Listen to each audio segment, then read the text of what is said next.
Hi everybody, it's Kelly Russell with the Teachers of God Foundation, and I'm here to talk to you today about there's no place like home. And what I mean when I say that, I'm actually going to talk about three different things. I'm going to talk about the actual home in this world and how the power of our thoughts manifests where we actually are here in this home where we think we live. And I'm also going to talk about trust and trusting in God and how that brings us to our true home. And so to start off with, the power of our thoughts. So A Course in Miracles teaches us that everything that we see in this world is created by our thoughts. And I had something happen to me recently that really brought that right up in my face. And I know this, I'm familiar with the concept, I know about manifestation, I understand all of that, and I've known it for a long time. And yet to see it really happen and feel like I wasn't really in control of it, and then know that I was, is something that's been really interesting for me to be journeying through. So I've lived in the same apartment in the town of Newburyport for 11 years. And I love my place. It's been a place of transformation for me. It's where I built my business as a psychotherapist and became a life coach and a teacher of A Course in Miracles. And it's where I have my happy little Course in Miracles meeting every week. And yet I also have known for several years that I wanted to move to Portsmouth, New Hampshire, that I love it there, that I take salsa dancing lessons there, and I go on dates there, and I spend a lot of time there, I shop there, I go to the beach in that area, and I just love the vibe of Portsmouth. And I have friends there, and peeps and community and all of that. So every time I'm there, I'm all about, I love Portsmouth, I want to live here, I love being here, I need to move here, I need to be able to be here all the time. And for the past few years when my lease has come up, there's always been some reason why I didn't move. Whatever the face of the ego was taking, there was some excuse. Really, what it boiled down to was fear. And so I think Spirit has finally just stepped in and said, you know, this is your heart's desire, and this is what you've been creating with your thoughts, and I don't know what's holding you back, but I'm gonna help you out here. And so I got a call from my landlords 2 weeks ago, and I love my landlords, and they're wonderful, adorable people, and they've been so supportive and helpful to me, and they just rock. But they basically said, we can't renew your lease, things have changed for us, and we're not gonna be able to rent the apartment, you have to move. And I can see how I created this in my mind with my thoughts. I can see it all. I mean, I don't know how I could have been clearer to the universe about it, and yet I completely fell apart. I went into a place of fear. I was all boo-boo kitty. I'm not ready. It's not the right time. I can't make it work. It's too soon. Meanwhile, they gave me 2.5 months notice. And so that was a really interesting situation to be in, and to realize that, wow, am I powerful? Not in an egoic way, but I'm powerful because the power of God is what I am made of. And so my thoughts are incredibly creative.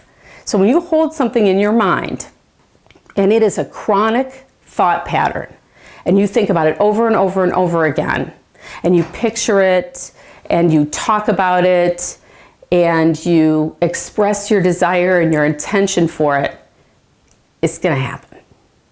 And so one of the things I want to just say here is, so be careful what you're holding in your mind. Be aware and conscious of what thoughts you are harboring, because your thoughts are powerful. And yet they can go in the direction of creative or destructive. And so if you're holding judgmental thoughts in your mind, you're holding attack thoughts in your mind about yourself or someone else or your situation in the world, that's going to be your experience. And I'm living it right now. And I do not consider it to be destructive at all. I'm actually very excited. I don't know what's going to happen. I don't know where I'm going to live. I don't know what's going to become available for me. But that brings me to my second part of my talk, which is trusting. So A Course in Miracles Manual for Teachers identifies trust as the first characteristic of a teacher of God. And trust meaning I'm trusting Spirit that whatever is supposed to be available for me here where I think I am in this fake world that's illusory is going to be there for me. I understand that mine to do in this world, my function is joy. My function is forgiveness. My function is to see my brother as a reflection of God so that I can see myself as a reflection of God. Those are my functions. The way that it expresses for me is as a teacher, as a coach, as a psychotherapist, but it's all coming from that same place. And it's coming from a place of staying in trust, knowing that whatever I need here will be provided for me as long as I keep my eye on the ball of being God's expression in the world, being the light of the world.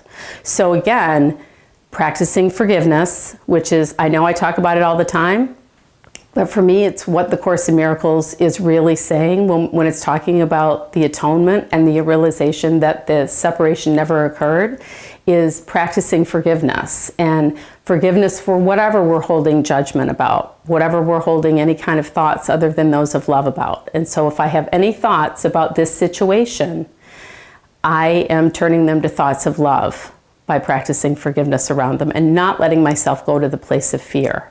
Because yes, this situation that's happening for me right now does have to do with home, but yet my true home is the one I never left.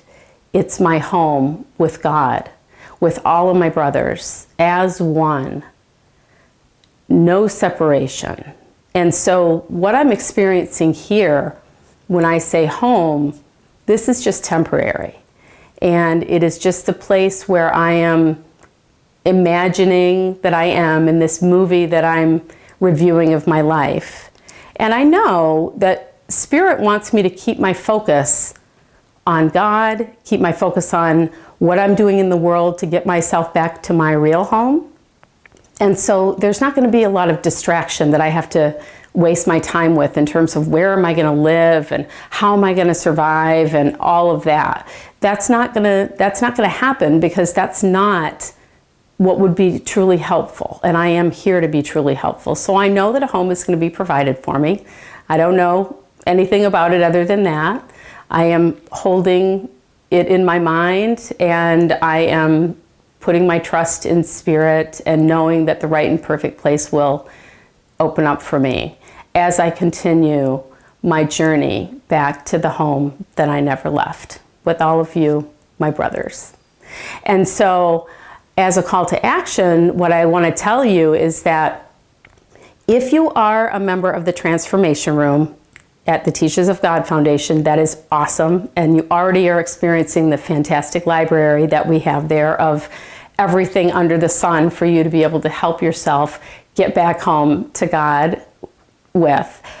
If you're not a member of the Transformation Room, a really fantastic new part of it is coming up. It's called the Presenter Series, and it's so exciting. There are 12 teachers of A Course in Miracles that are going to be presenting topics that have to do with 4 different areas: exploring Christ embodiment, living our holiness, tools for living ACIM, which I am very honored to be one of the teachers of myself, and living ACIM in our relationships. It's going to be so exciting. And so the cart will be opening for that at the end of May. And if you're not part of the Transformation Room already, or you haven't already joined the Presenter Series, I highly, highly recommend it. Lisa Natoli is the first teacher to kick it off. We had a preview with Bill Free in the month of April. And there are some fantastic teachers and some really great topics, and I know you're going to love it. So please join me in doing that. And remember, there's no place like home. Namaste. I love you.